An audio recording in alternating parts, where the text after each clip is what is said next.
नमस्कार, आप देख रहे हैं आज तक। आपके साथ मैं हूं सईद अंसारी। उत्तर प्रदेश में सोमवार तक लॉकडाउन बढ़ा दिया गया है। अभी हफ्ते में 5 दिन का लॉकडाउन उत्तर प्रदेश में था। कोरोना के बढ़ते मामलों के चलते ये लॉकडाउन बढ़ा दिया गया है। पहले कल और परसों खोला दिया जाना था लॉकडाउन, लेकिन अब सोमवार सुबह 7 बजे तक रहेगा उत्तर प्रदेश में लॉकडाउन। सभी शर्तें जो हैं वो पहले की तरह लागू रहेंगी। तो ये लॉकडाउन कल तक के लिए था और इसे खुल जाना था, लेकिन अब इसे सोमवार तक के लिए बढ़ा दिया गया है। पहले गुरुवार सुबह 7 बजे तक लॉकडाउन था, लेकिन अब इसे बढ़ाकर आगे सोमवार तक कर दिया गया है। उत्तर प्रदेश में लगातार केसेस बढ़ रहे हैं, मौतों का आंकड़ा बढ़ रहा है और कोरोना के बढ़ते कहर को देखते हुए उत्तर प्रदेश में लॉकडाउन को और बढ़ा दिया गया है। सीधे लिए चलते हैं शिवेंद्र श्रीवास्तव हमारे संवाददाता के पास। शिवेंद्र, क्या ये फैसला सिर्फ इस वजह से किया गया है क्योंकि उत्तर प्रदेश में कोरोना के केसेस बढ़ रहे हैं और मौतों का सिलसिला भी नहीं थम रहा है, या इसके अलावा कोई और कारण भी है? जी देखिए, अगर देखा जाए तो साफ तौर पर कारण यही है सही कि लगातार आंकड़ा यहाँ न सिर्फ बढ़ रहा है बल्कि अब गांव की तरफ ये संक्रमण बढ़ने की आशंका लगातार बढ़ रही है।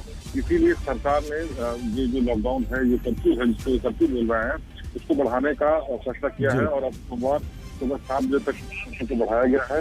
हालांकि पहले जो नियम बनाया गया था उसके हिसाब से कल और परसों, कल सुबह 7 बजे से लेकर के फ्राइडे की शाम को 8 बजे तक खोला जाना था, जिसमें लोग जरूरी अपने काम कर सके, लेकिन अब इसको भी खत्म कर दिया गया है और अगले सोमवार की सुबह 7 बजे तक इसको बढ़ा दिया गया है। और इस दौरान नियम पहले की तरह ही रहेंगे। तमाम जरूरी चीजों के अलावा सब कुछ बंद रहेगा।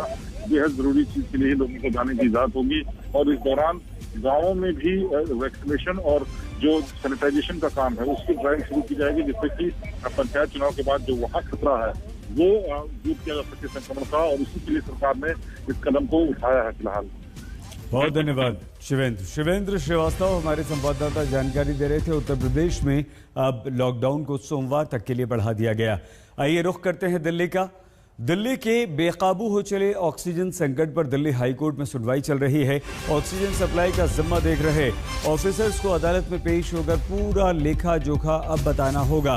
अदालत ने दिल्ली को 700 मीट्रिक टन ऑक्सीजन हर रोज आपूर्ति न करने पर केंद्र को अवमानना का नोटिस भी दिया है। दिल्ली सरकार ने अदालत में कहा, हमें 550 टन ऑक्सीजन मिली जबकि रोज हमें 700 टन ऑक्सीजन की जरूरत होती है।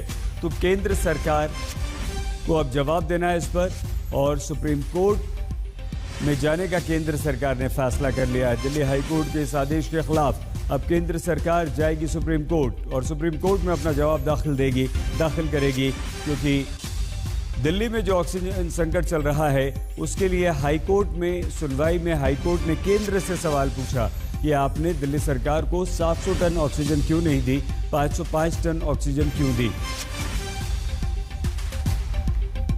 दिल्ली में लगातार ऑक्सीजन संकट चल रहा है और पिछले 15 दिनों से दिल्ली में हर रोज ये लड़ाई होती है। ये खबरें आती हैं दिल्ली के कई सारे अस्पतालों से कि वहां पर ऑक्सीजन 2 घंटे 3 घंटे 5 घंटे के लिए बची है और उसके बाद लोगों की सांसें थम जाती हैं।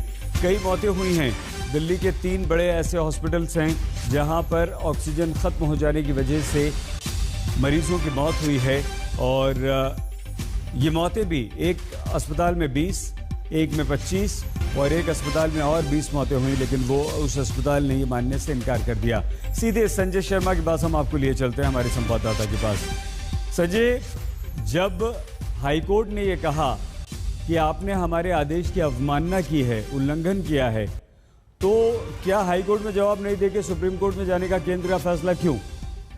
केंद्र सरकार ने सुप्रीम कोर्ट में हाई कोर्ट के उस आदेश को चुनौती दी है जिसमें केंद्र सरकार के 2 अधिकारियों का जो ऑक्सीजन से संबंधित सारी व्यवस्था देख रहे हैं उनको कोर्ट में तलब किया है। केंद्र सरकार का कहना है कि अभी कोर्ट में सवाल जवाब करने से ज्यादा जरूरी है कि लोगों तक ऑक्सीजन पहुंचाई जाए, लिहाजा उनके अधिकारियों का अपने दफ्तर में और अपना काम करना ज्यादा जरूरी है बजाय कि इसके। उन्होंने सुप्रीम कोर्ट में इस मामले को चैलेंज किया है, हाई कोर्ट के आदेश को। सुप्रीम कोर्ट ने चीफ जस्टिस एन.वी. रमणा ने तुरंत जस्टिस चंद्रचूड़ की बेंच को, स्पेशल विशेष बेंच को असेंबल होने को कहा है और 12:30 बजे, बस अब से थोड़ी देर में, आधे घंटे में इस मामले पे सुनवाई आगे बढ़ेगी। इसमें जो पहले ऑक्सीजन का मामला सुन रहे थे जस्टिस चंद्रचूड़ जिस बेंच के अगवा हैं, इसके बाद जस्टिस एस रविंद्र भट्ट और जस्टिस एल.एन. राव इस बेंच का हिस्सा हैं। 2 जज यानी 3 जजों की विशेष पीठ इस मामले की सुनवाई करेगी और अभी थोड़ी देर में ही पता चल जाएगा कि आखिर हाई कोर्ट के आदेश पर सुप्रीम कोर्ट का रुख क्या है। तो ठीक है संजय, जैसे ही सुप्रीम कोर्ट में सुनवाई शुरू होती है हम दोबारा आपके पास आएंगे और वो खबर भी अपने दर्शकों को बताएंगे कि आखिर क्या हुआ। हाई कोर्ट ने केंद्र से जो जवाब मांगा था उसके खिलाफ अगर केंद्र